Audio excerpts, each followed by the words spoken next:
Pozdrav ekipa!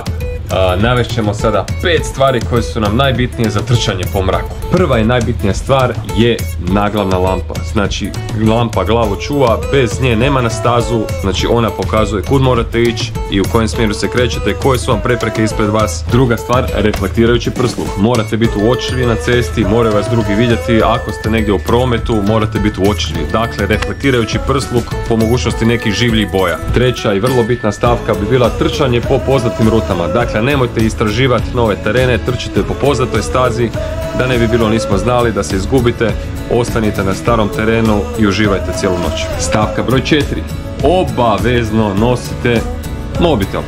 Nikad ne znate što se može dogoditi na stazi, gdje možete zapet, da li će vam trebati pomoć, tako da imajte ga uvijek uz sebe. I peta vrlo bitna stvar, nemojte nositi slušalice i slušati muziku za vrijeme trčanja po mraku, jer jednostavno morate čuti zvukove oko sebe i promet. Ako ste zapamtili sve stavke koje su vam potrebne da bi trčali po mraku, obucite se i izađite van.